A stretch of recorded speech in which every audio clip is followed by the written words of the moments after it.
প্রিয় শিক্ষার্থী বন্ধুরা, স্বরাজ এক্সেলেন্স একাডেমির পক্ষ থেকে সবাইকে জানাই অভিনন্দন। প্রত্যেকটা স্কুলে মডেল অ্যাক্টিভিটি টাস্ক দেওয়া শুরু হয়েছে। মডেল অ্যাক্টিভিটি টাস্কের যে সলভিং পেপার সেটা নিয়ে আবারও তোমাদের সামনে হাজির হলাম। আজ আমরা যে মডেল অ্যাক্টিভিটি টাস্কটি কমপ্লিট করব সেটি হলো গণিতের পার্ট 2। পার্ট 1-এর ভিডিওটা আমাদের চ্যানেলে রয়েছে। যারা পার্ট 1 পাওনি বা রীতিমতো এখনও কমপ্লিট করনি তারা আমাদের ভিডিওটা দেখে সম্পূর্ণভাবে পার্ট 1 এর সমস্ত অ্যাক্টিভিটিগুলো সলভ করতে পারো। এবার আসি মূল আলোচনায়। তোমাদের যে মডেল অ্যাক্টিভিটি টাস্ক 2021-এর ম্যাথের যে পার্ট 2-তে প্রথম যে অঙ্কটা দিয়েছে সেটি হলো বার্ষিক R% সরল সুদের হারে কোনো মূলধনের n বছরের মোট সুদ PNR/25 টাকা হলে মূলধনের পরিমাণ কত হবে? 2p টাকা, 4p টাকা, p/2 টাকা নাকি 4p/4? তো দেখো এখানে যে চারটি অপশান রয়েছে, এই চারটি অপশানের মধ্যে যে কোনো একটি হবে। তো আমরা দেখি সমাধানটা করার চেষ্টা করি। প্রথমে দেখো আমরা এখানে যেহেতু কোনো মূলধনের অর্থাৎ মূলধনটা দেওয়া নেই, তাই মূলধনটাকে আমরা যদি কোনো অজ্ঞাত রাশি হয় তাহলে সেটাকে আমরা কি ধরে নিই? এক্স ধরে নিই। তাহলে আমরা এখানে ধরলাম যে ধরি মূলধন পি, যেহেতু মূলধন মানে হচ্ছে প্রিন্সিপালের জন্য পি সমান এক্স টাকা। আমরা জানি যে সুদের হারকে বলে রেট অফ ইন্টারেস্ট। তো যেহেতু এখানে দেখো আমাদের সুদের হার আমরা সর্বদা জানি যে সূত্র থেকে সরল সুদের ক্ষেত্রে সুদের হার হয় শতকরা হিসাবে R%। সময় টাইম টি সমান কত বছর? n বছর। n বছর এখানে দেওয়া রয়েছে, দেখো যে n বছর, এই যে n বছর দেওয়া রয়েছে, n বছরের মোট সুদ অর্থাৎ n বছর এখানে দেওয়া রয়েছে। তো সময় লিখলাম, যেগুলো দেওয়া রয়েছে শুধুমাত্র মূলধনটা ধরে নিলাম। এবং তাহলে আমরা জানি মোট সুদ সমান কি জানি আমরা? I = কত দেওয়া রয়েছে? এখানে দেওয়া রয়েছে PNR/25 হবে। তাহলে মোট সুদটা এখানে যেটা দেওয়া রয়েছে সেই মানটা আমরা বসিয়েছি। এরপরে দেখো আমরা মূল যে সূত্র, আমরা যে সূত্রটা জানি সেই সূত্রটা কি? যে আমরা সবাই জানি যে সুদের সূত্র কি? যে সুদ সমান সমান কি জানি? PTR/100। অর্থাৎ এখানে দেখো এই যে সুদ, এই সুদটা কি? এই সুদটা হচ্ছে, এই সুদের মান কত দেওয়া রয়েছে? PNR/25। তাহলে এই সুদের জায়গায় আমরা এখানে কি করব? PNR/25 বসিয়ে দেবো। এখানে তোমরা সুন্দর করে লিখে দেবে যে মান বসিয়ে, সুন্দর করে লিখলে মান বসিয়ে। তো এরপর দেখো আমরা এখানে মান বসানোর পরে এখানেও এনআর আছে, এখানেও এনআর আছে, এবং যেহেতু উভয় পক্ষের লবে একই ধরনের রাশি রয়েছে তা আমরা কেটে দিলাম গুণ আকারে থাকায়। আর এখানে থাকলো কি? তাহলে P/25 দিয়ে যদি আমরা 100, এখানে দেখো নিচে হওয়ার 25 আর এখানে 100, তাহলে 25 দিয়ে 100কে কাট করলে কত হয়? আমরা যদি এইভাবে এক পাশে নিয়েও তোমরা কাটতে পারো, আমরা জাস্ট কাটাকাটি করে নিই। এখানে 25 আর 100 ভাগ করে এখানে কি 25কে 25 আর এখানে 25 × 4 100, তাহলে এখানে 1 বসিয়েছি আর এখানে 4 বসিয়েছি। তো এরপরে তোমরা আর গুণ করে দাও। আর গুণ করে দিলে কি হবে? যে পির সাথে 4p সমান এক্স, অর্থাৎ এক্স সমান কত? 4p। তাহলে দেখো মূলধনের পরিমাণ আর গুণ করার পরে দেখো এখানে কত হচ্ছে? p/1 আর x/4, p/1 আর x/4। তো x/4 হলে এখানে কি হবে? দেখো আর গুণ করো, এটা লব এটার হওয়ার p/4p সমান কত হচ্ছে? x আর 1 মাল্টিপ্লাই করলে x সমান 4p, অর্থাৎ নির্ণীয় মূলধনের পরিমাণ হবে 4p টাকা। তাহলে আমাদের দেখো অ্যান্সার হবে 4p টাকা, অর্থাৎ বি দাগ। এই যে এখানে যে বি ছিল এটাই কিন্তু অ্যান্সার। তো আমাদের প্রথম যে অঙ্কটা দিয়েছিল গাণিতিক সমস্যা সেটি আমরা সমাধান করলাম। তো প্রথম গাণিতিক সমস্যা সমাধানের পর আমরা দ্বিতীয় যে গাণিতিক সমস্যা সেই দ্বিতীয় গাণিতিক সমস্যায় চলে আসি। দ্বিতীয় গাণিতিক সমস্যায় কি রয়েছে দেখো, আমরা লম্ববৃত্তকার চোঙ তো সবাই চিনি, বাড়িতে বিভিন্ন কাজে পাইপের ব্যবহার করা হয়, পাইপও কিন্তু এক ধরনের লম্ববৃত্তকার চোঙ। তো এই যে লম্ববৃত্তকার চোঙের উচ্চতা দেওয়া রয়েছে, দেখো উচ্চতা দেওয়া রয়েছে, উচ্চতার অনুপাত দেওয়া আছে, উচ্চতা সরাসরি দেওয়া নেই, উচ্চতার অনুপাত দেওয়া আছে 1:2। তো এই যে উচ্চতার অনুপাত 1:2 এবং ভূমির পরিধির অনুপাত হচ্ছে 3:4, তাদের আয়তনের অনুপাত নির্ণয় করতে হবে।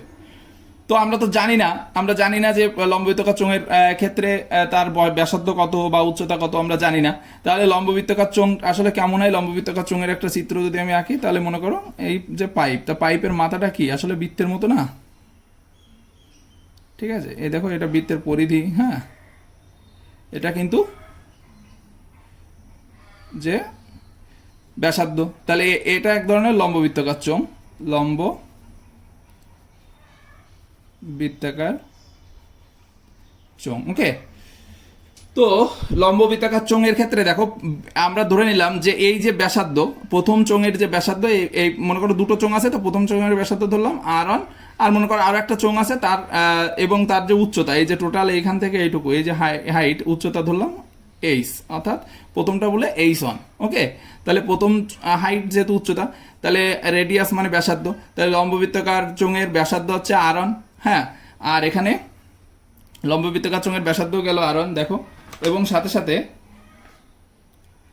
আমাদের কি হলো, উচ্চতা হচ্ছে H1। ওকে, এবং দ্বিতীয় যে ক্ষেত্রে দ্বিতীয় যে চোঙের ব্যাসার্ধ R2 এবং ব্যাসার্ধর সাথে সাথে উচ্চতা হচ্ছে H2 ধরলাম।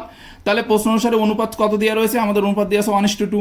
তাহলে শর্তমতে আসলে কি H1 H2 সমান হচ্ছে 1:2। ওকে, তাহলে এখানে দেখো H2 অনুপাতটাকে যদি আমরা ভাগাকারে লিখি, H1/H2 সমান হচ্ছে 1/2।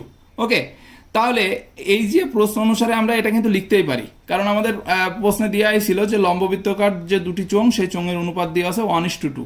তাহলে আমরা এইটা সমান 1:2 লিখলাম এবং সেখান থেকে আমরা একটা মান পেলাম। ওকে, সেই মানটা আমরা কত পেলাম, H1/H2 আমরা যেখানে পাবো সেখানে আমরা কত বসাতে পারবো, হাফ বসাতে পারবো। এবার দ্বিতীয় যে শর্ত, আমরা জানি যে আসলে লম্ববৃত্তাকার চোঙের যে পরিধি বৃত্তের পরিধি আমরা জানি 2πr। তাহলে লম্ববৃত্তাকার চোঙের প্রথম যেহেতু এই যে আমি তোমাদের আগেও বলেছি যে নিচের অংশটা কিন্তু বৃত্তের মতো, তাই এখানে বৃত্তের পরিধিটা কাজে লাগবে। ওকে, তাহলে এখানে দেখো দ্বিতীয় শর্ত অনুসারে কি হচ্ছে, দ্বিতীয় শর্ত অনুসারে তাহলে পরিধির অনুপাত কত দেওয়া রয়েছে, ভূমির পরিধির অনুপাত দেওয়া রয়েছে ছিল এখানে দেখো ভূমির পরিধির অনুপাত আছে 3:4। তাহলে আমরা এখানে কি লিখবো, যে পরিধির অনুপাত এই যে 2πr, আমরা জানি যে বৃত্তের পরিধির সূত্র হচ্ছে 2πr। তাহলে দুটো বৃত্ত লম্ব বৃত্তাকার চোঙ, তাহলে 2πr1:2πr2 = 3:4। তো এবার দেখো ভাগাকারে লিখে আমরা এখানে উপর নিচে লব আর হর যা আছে কাটাকাটি করার মতো কেটে দিলাম। কাটলে আমরা এখানে R1/R2 সমান কত পেলাম, 3/4। এবার বলছে দেখো দুটি চোঙের আয়তনের অনুপাত কত। তাহলে আয়তনের সূত্র কি জানি আমরা, লম্ব বৃত্তাকার চোঙের আয়তনের সূত্র সবাই জানো যে πr²h, যেহেতু দুটো রয়েছে তাহলে πr1² H1 R2² H2। ওকে, তো এই মান দুটো কিন্তু বসাতে হবে, অর্থাৎ আয়তনের সূত্রটা তোমরা বসাবে, যেহেতু প্রথম বৃত্ত ক্ষেত্রে R1/H1, দ্বিতীয় বৃত্তের ক্ষেত্রে R2/H2, এটুকু তো সবাই বোঝো। এবার দেখো অনুপাতকে আমরা ভাগাকারে লিখলাম, ভাগাকারে লিখেছি। ভাগাকারে লেখার পরে দেখো এখানে কি করলাম, কি কেটে যায়, পাই উঠে যায়।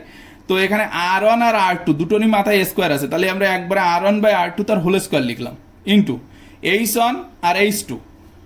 এবার H1 আর H2 মান তো আগে আমরা জেনে আসছি, H1 আর H2 মান কত ছিল, H1 আর H2 মান ছিল হাফ। ওকে, আর R1 আর R2 মান হচ্ছে 3/4। শুধু মানগুলো বসালেই হবে। তাহলে আমরা কি করবো, এবার মান বসিয়ে দেবো। মানটা বসাও, কীভাবে মান বসাবো দেখো, এখানে R1/R2 মান কত, 3/4 মান বসালাম, আর H1/H2 মান হাফ। তাহলে এখানে মান বসিয়ে লিখলাম। এবার দেখো এটাকে বর্গ করলে 3কে বর্গ করলে 9, আর 4কে বর্গ করলে 16, আর এখানে 1/2। তো এখানে 2 কাটাকাটি হয় না হলে ডাইরেক্ট উপরের যে লব, অর্থাৎ 9 × 1 9, 16 × 2 32। তাহলে কত হচ্ছে, নির্ণয় আয়তনের যে অনুপাত সেটা হচ্ছে 9:32। ঠিক আছে, তা তোমাদের এখানে বলেছিল কি যে আয়তনের অনুপাত নির্ণয় করো, তাহলে আয়তনের অনুপাত তোমরা পেয়ে গেছো। তাহলে এটাই উত্তর, যে নির্ণয় আয়তনের অনুপাত এত, এটাই এখানে উত্তর। তাহলে 2 নাম্বার যে সমস্যা সেটাও কিন্তু সমাধান হয়ে গেল। তো এবার 2 নাম্বারের পরে আসি আমরা 3 নাম্বারে। দেখো 3 নাম্বার না, আমাদের 2-এ দুটো অঙ্ক দেওয়া ছিল, তো এটা প্রথমটা করলাম আমরা 2-এর 2 দাগ করবো। 2-এর 2 দাগে কি রয়েছে, একটা জ্যামিতির অঙ্ক দেওয়া রয়েছে যে একটি বৃত্তের দুটি জ্যা এ বি আর এসি।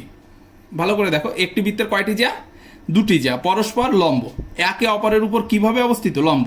তাই দেখো আমরা এখানে একটা জ্যা এঁকেছি, এসি একটা জ্যা, আর এই যে এ বি একটা জ্যা। কেন্দ্র দিয়ে যাবে না কিন্তু, জ্যা কেন্দ্র দিয়ে গেলে সেটি কিন্তু ব্যাস হয়ে যাবে। কেন্দ্র বাদে দুই পরিধির দুপাশ যদি স্পর্শ করে তাহলে সেটাকে আমরা জ্যা বলি। তাহলে এখানে এসি আর এ বি এই দুটি হচ্ছে জ্যা, এরা পরস্পর লম্ব। মানে লম্ব হলে সেটা কত ডিগ্রি কোণ উৎপন্ন হয়, কত ডিগ্রি কোণ উৎপন্ন হয় বলো তো, 90 ডিগ্রি।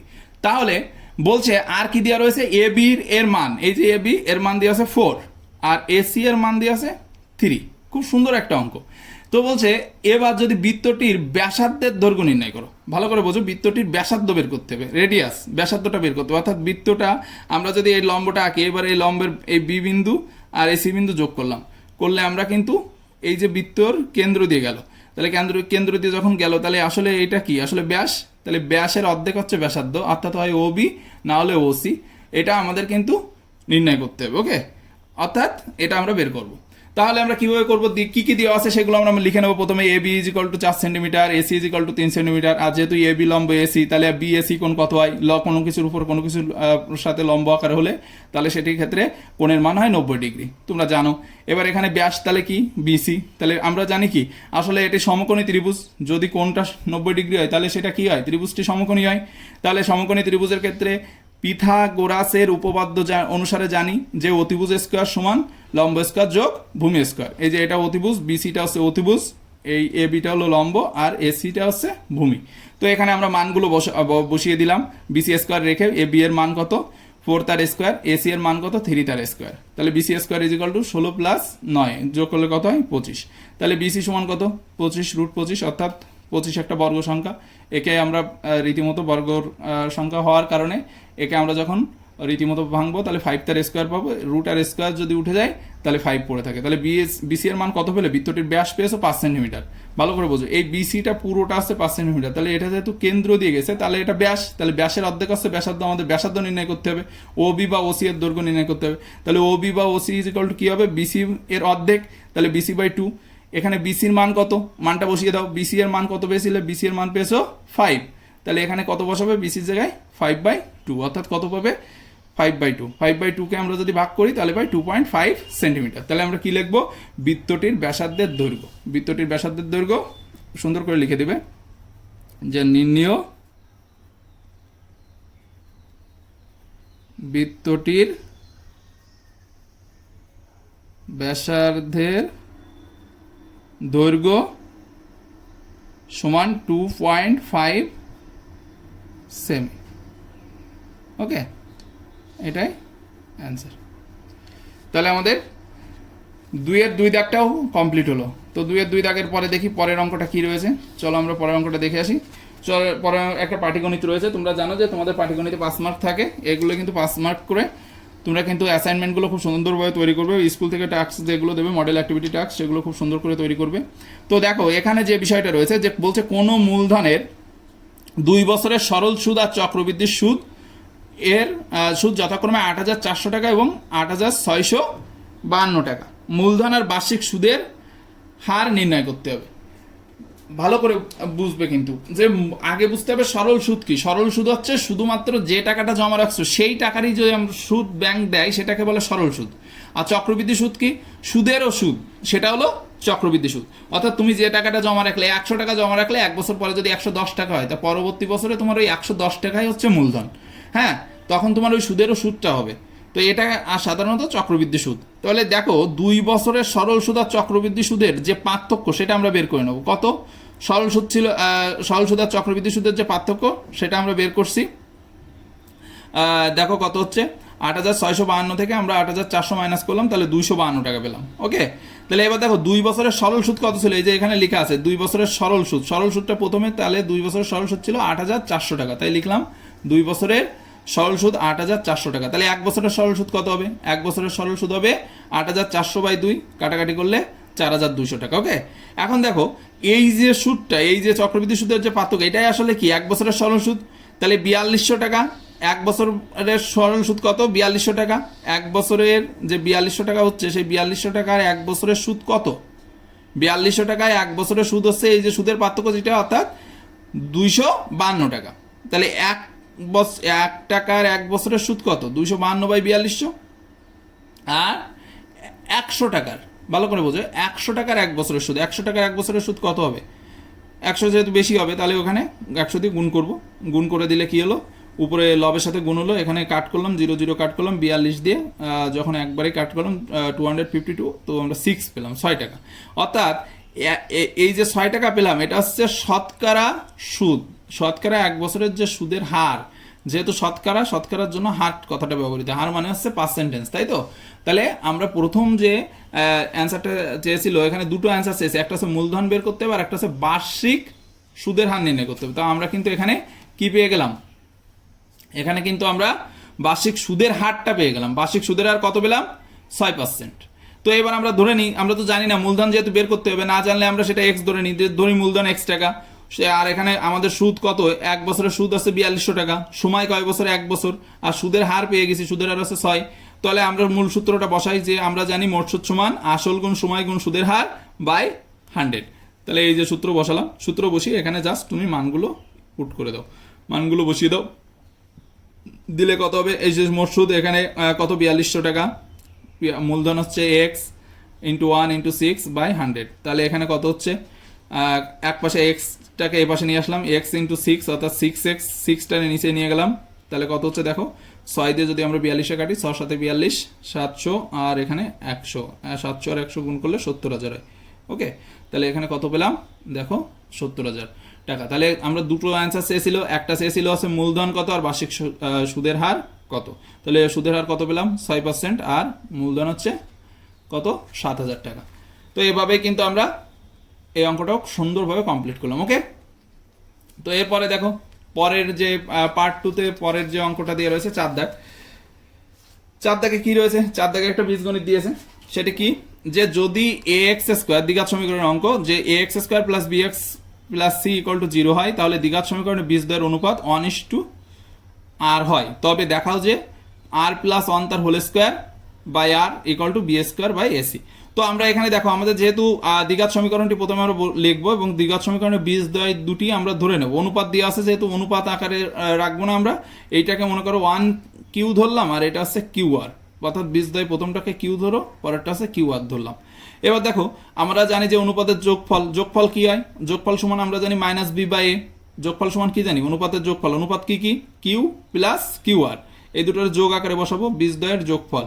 তাহলে কি হলো, কিউ প্লাস কিউ আর সমান মাইনাস বি বাই এ, এখানে Q plus Q R, Q যদি কমন নিই তাহলে আমরা কি পাই 1 প্লাস আর, তাহলে 1 প্লাস আর, এখানে মাইনাস বি বাই এ আছে, ওয়াই পাশে আমরা বর্গ করলাম, ওয়াই পাশে যদি বর্গ করি তাহলে কি পাচ্ছি দেখো, ওয়াই পাশে বর্গ করলে কিউ তার স্কোয়ার হয়ে যাচ্ছে, আর 1 প্লাস আর তার হোল স্কোয়ার হয়ে যাচ্ছে, আর এখানে কি হচ্ছে এ স্কোয়ার, এই যে মাইনাস গুণ মাইনাস ইকুয়াল টু তোমরা প্লাস জানো, তো প্লাস দেওয়া যায়, না দিলেও কোনো সমস্যা নেই, B square by A square পেয়ে গেলাম। তাহলে এটাকে আমরা সমীকরণ নম্বর 1 দিলাম। আর বীজদ্বয়ের গুণফল কত হচ্ছে, বীজদ্বয় যেহেতু কিউ ইন্টু কিউ আর, তাহলে কিউ ইন্টু কিউ আর মানে আমরা জানি বীজদ্বয়ের গুণফলের মান হচ্ছে সি বাই এ, তাহলে সি বাই এ মানে কি, এই কিউ আর কিউ গুণ করলে কিউ স্কোয়ার আর, এটা কিন্তু আর, কিউ স্কোয়ার আর, এটা কিন্তু আর, সমান সি বাই এ। তাহলে এখানে আমরা এই যে 1 নং আর 2 নং সমীকরণ পেলাম, এই দুটোকে ভাগ করব। তাহলে কি করব, এর বাম পক্ষ আর এর বাম পক্ষ নিচে নিচে বসাবো, আর এর বাম পক্ষ আর এর ডান পক্ষ নিচে নিচে বসবে, এটা ডান পক্ষ এটা ডান পক্ষ বসলো। বসার পরে দেখো আমরা যখন রীতিমতো কাট করছি, কিউ স্কোয়ার উভয় পক্ষতে কি হয়ে গেল, কেটে গেল, আর এখানে কি হচ্ছে উল্টে যাচ্ছে, অর্থাৎ এ উপরে উঠে গেল, সি নিচে চলে আসলো, তাহলে কাটাকাটি করলে এ আর এ স্কোয়ার কাটাকাটি করলে এ, তাহলে এখানে উপরে থাকলো বি স্কোয়ার আর এসি। দেখো তো আমাদের দেখাতে বলছিল কি আর প্লাস 1 এটা সমান এইটা, তাহলে আমরা এখানে এটাকে 1 প্লাস আরও যা, আর প্লাস 1ও কিন্তু তাই আমরা 1 প্লাস আর কে কি লিখলাম, আর প্লাস 1 লিখলাম, প্রমাণের সাথে, এখানে প্রমাণ যেহেতু করতে হবে আর প্লাস 1 দেওয়া রয়েছে তার জন্য। আর দেখানো থাকলে অবশ্যই তোমরা সেখানে শর্ট কথাটা লিখবে দেখানোর। ওকে, তো আমাদের 4 দাগের অঙ্ক কমপ্লিট। তো 4 দাগের পরে আসো আমরা 5 দাগে চলে যাই। 5 দাগের যে জ্যামিতিটা রয়েছে একদম সহজ একটা জ্যামিতির ক্লাসগুলো আমরা পরপর নিয়ে আসবো, তোমরা দেখে নিতে পারো, যারা জ্যামিতি বোঝো না খুব সহজেই জ্যামিতি বুঝতে পারবে আমাদের ক্লাসগুলো করলে, তার জন্য আমাদের সঙ্গে থেকো। আর যারা নতুন আমাদের চ্যানেলটিতে এসেছো তাদেরকে অসংখ্য ধন্যবাদ, তোমরা অবশ্যই চ্যানেলটিকে সাবস্ক্রাইব করে রাখবে যাতে পরবর্তী সমস্ত অ্যাক্টিভিটি টাস্কের অ্যান্সার শিটগুলো তোমরা পেয়ে যাও। আমরা পঞ্চম যে দাগ অর্থাৎ 5 দাগটা আমরা দেখি, বলছে ব্যাস নয় এরূপ একটি যা, তো ব্যাস নয় এরূপ একটি যা আমরা এবি করেছি, এবি এরূপ একটি যা যদি বৃত্তের কেন্দ্রগামী কোনো সরলরেখাকে, এই যে বৃত্তের কেন্দ্র আছে ও, কেন্দ্রগামী কোনো সরলরেখাকে সমদ্বিখণ্ডিত করে, তাহলে ওই সরলরেখা ওই জ্যায়ের উপর লম্ব হবে। ওই সরলরেখা, এই যে সরলরেখা অর্থাৎ ওডি লম্ব, এটাকে আমাদের প্রমাণ করতে হবে, এই যে এবি জ্যায়ের উপর ওডি লম্ব, এটাই আছে প্রমাণের বিষয়। তো দেখো আমরা জাস্ট প্রথমে লিখেছি যে প্রদত্ত যেটা দেওয়া রয়েছে যে ও কেন্দ্রীয় বৃত্তের ও কেন্দ্রীয় বৃত্তের ব্যাস নয় এরূপ একটি জ্যা হচ্ছে এবি। হ্যাঁ, আসলে তো ব্যাস নয়, ব্যাস গেলে কেন্দ্র দিয়ে যেত, এটা কেন্দ্র ছাড়া আমি বলছি দুই পরিধি দুই পাশ স্পর্শ করলে সেটা জ্যা হয়। তাহলে এখানে দেখো এ বি হচ্ছে জ্যা এবং ডি যে বিন্দু, এ বি এর মধ্যবিন্দু, তাহলে মধ্যবিন্দু যদি হয় তাহলে আমরা এখানে কি লিখতে পারি, যেহেতু মধ্যবিন্দু যদি ডি মধ্যবিন্দু হয় তার মানে এই এ ডি আর এই বিডি এরা দুজন সমান। মধ্যবিন্দু হলে দুই পাশ মধ্যবিন্দু মানে কি, যে সমান ভাগে ভাগ করে দিও। তাহলে আমরা এখানে লিখতে পারি যে এডি ইকুয়াল বিডি বা ডিবি। ওকে, তাহলে প্রমাণ করতে হবে কি, প্রমাণ তো আমরা আগেই বলেছি, প্রমাণটাই এখানে কিন্তু বলেই দিয়েছে যে প্রমাণ করতে হবে কোনো সরলরেখাকে সমদ্বিখণ্ডিত করে তাহলে ওই যা এর উপর লম্ব হবে, তাই তো, অর্থাৎ ওই সরলরেখার উপর। তাহলে সরলরেখাটা হচ্ছে ওডি আর ওই যে জ্যাটা হচ্ছে এবি, তাহলে ওডি লম্ব এবি।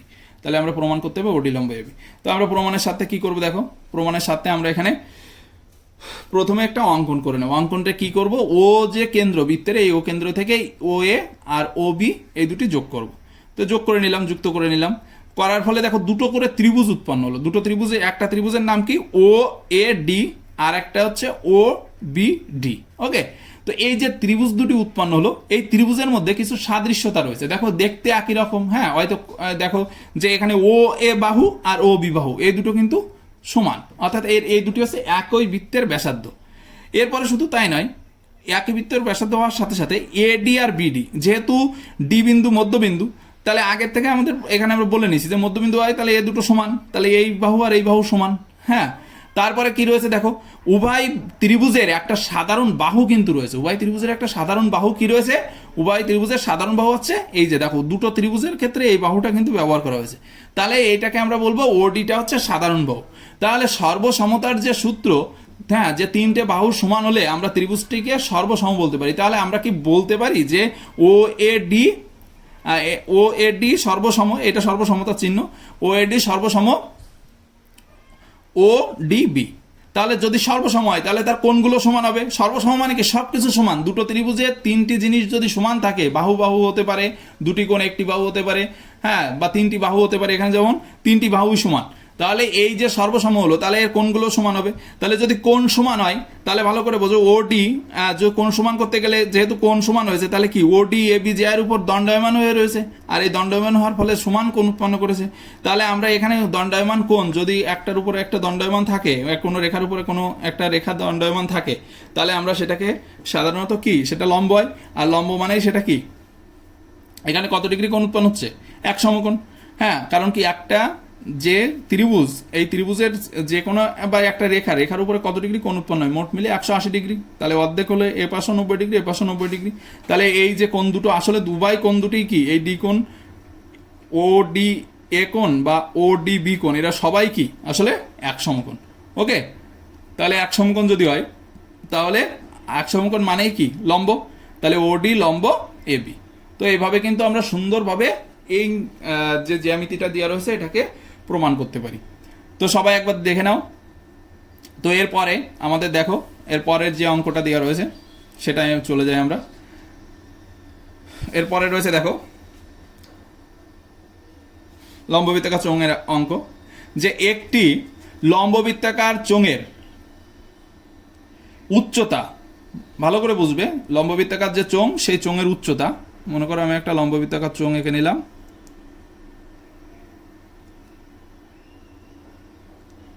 একটি লম্ববৃত্তাকার যে চোঙ, সেই চোঙের উচ্চতা তার ব্যাসার্ধের দ্বিগুণ, তার যে ব্যাসার্ধ তার দ্বিগুণ। আমাদের একটু উচ্চতা আরো বেশি বড় আঁকা হয়েছে, তাহলে যা হোক তোমরা তোমাদের মতো করে এঁকে নিও, জাস্ট বোঝার সুবিধার্থে আমি চিত্রটা আঁকলাম। চোঙের উচ্চতাকে ধরে নিলাম যে 8 ডেসিমিটার, ওকে, এবং তার ব্যাসার্ধ ধরে নিলাম 8 ডেসিমিটার। যেহেতু 8 মানে হাইট আর মানে রেডিয়াস, রেডিয়াস মানে ব্যাসার্ধ। তাহলে দেখো এখানে একটি লম্ববৃত্তাকার চোঙের যে উচ্চতা, উহার ব্যাসার্ধের দ্বিগুণ। দ্বিগুণ মানে কি, যদি উচ্চতা 8 হয় তাহলে ব্যাসার্ধ হবে তার দ্বিগুণ, অর্থাৎ 2h। তা উচ্চতা যেহেতু, তাহলে দ্বিগুণ মানে আমরা 8 ধরেছি, তাহলে 2r ধরবো। আর যদি উচ্চতা 6 গুণ হতো তবে চোঙটির আয়তন হতো কত ঘন সেন্টিমিটার, 539 ঘন সেন্টিমিটার। তাহলে চোঙটির উচ্চতা কত, তাহলে উচ্চতাটা আমাদের বের করতে হবে। আমরা প্রথম থেকে আরেকবার বলি যে চোঙটির উচ্চতা h, চোঙটির ব্যাসার্ধ r।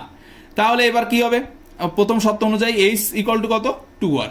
তাহলে চোঙটির আয়তন কত হবে, পাই আর স্কয়ার h ঘন ডেসিমিটার। তাহলে পাই আর স্কয়ার h ঘন ডেসিমিটার মানে কি, এখানে h এর মানটা বসাবো। h মানে কত জানি, শর্ত হচ্ছে প্রথম শর্তে দিয়ে আছে যে, এখানে বলেই দিয়েছে যে উচ্চতা উহার ব্যাসার্ধের দ্বিগুণ। তাহলে উচ্চতা এই, উহার ব্যাসার্ধ আছে আর, ব্যাসার্ধের দ্বিগুণ মানে 2r। মানে h এর মানটা কত, আসলে এই যে h এর জায়গায় কত বসাতে পারি, 2r। সত্য অনুযায়ী এই যে উপরে রয়েছে এইচ সমান 2r, তাহলে এইচ এর জায়গায় তুমি 2r বসাও, তাহলে এখানে আর আর গুণ করলে আর কিউব হয় 2r কিউব, এটা হলো চোঙটির আয়তন পেয়ে গেলাম। তাহলে এবার বলছে দ্বিতীয় যে সত্য বলেছে সেই সত্য বলেছে যদি উচ্চতা 6 গুণ হতো তাহলে চোঙটির আয়তন এত হতো, তাহলে উচ্চতা যদি 6 গুণ হয় অর্থাৎ এইচ সমান যদি 2r এর জায়গায় কত হয় 6r, তাহলে কত হতো আয়তন কত হতো, আমরা জানি আয়তনের সূত্র জানি, চোঙের আয়তনের সূত্র আছে পাই আর স্কোয়ার এইচ, তাহলে পাই আর স্কোয়ার এইচ এর জায়গায় এইচ হচ্ছে উচ্চতা 6 গুণ বলেছে, তাহলে 6r, আমরা এখানে মানটা বসালাম, ঠিক আছে, যে এটা সমান সমান 6r, তাহলে 6r যদি হয় তাহলে ভালো করে দেখো এই যে আর গুণ করলে আর কিউব, তাহলে 6 পাই আর কিউব, এটাও ঘন ডেসিমিটার। তাহলে শর্ত মতে এই যে দ্বিতীয় যে আয়তন চোঙটির আর প্রথম যে আয়তন এই দুটি, এই দ্বিতীয় আয়তন এবং প্রথম আয়তন এই দুটির মধ্যে কিন্তু মাইনাস করলে যে আয়তনটা বৃদ্ধি পেয়েছে সেটা কত, আসলে 539। তাহলে আমরা শর্ত মতে কি লিখতে পারি, 6 pi r cube minus 2 pi r cube equal to 539।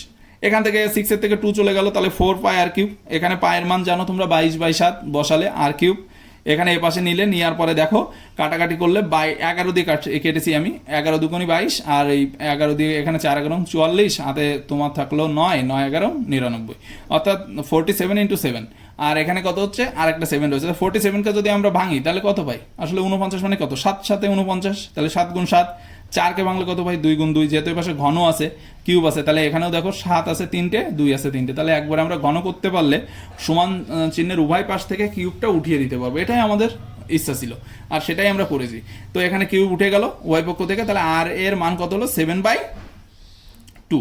তাহলে শর্ত মতে আমরা এখানে আগেই লিখেছিল, বলছে চোঙটির উচ্চতা কত, তাহলে চোঙটির উচ্চতা কত হবে, চোঙটির উচ্চতা হচ্ছে 2r, এই সমান 2r মানে কত, 2r, এখানে আর এর মান বসো, আর এর মান 7/2 পেয়েছো, 2 কাট করো, তাহলে 7 সেন্টিমিটার, অর্থাৎ নির্ণীয় চোঙটির উচ্চতা কত 7 ডেসিমিটার। ওকে, তাহলে চোঙটির উচ্চতা আমরা পেয়ে গেলাম। অসংখ্য ধন্যবাদ এতক্ষণ ধরে ভিডিওটি দেখার জন্য। তোমাদের যে পার্ট 3-র যে অঙ্কগুলো সেগুলো পরবর্তী ভিডিওতে তোমরা পেয়ে যাবে। সবাই পরবর্তী ভিডিওটা অবশ্যই দেখবে, আর সবার জন্যই শুভকামনা।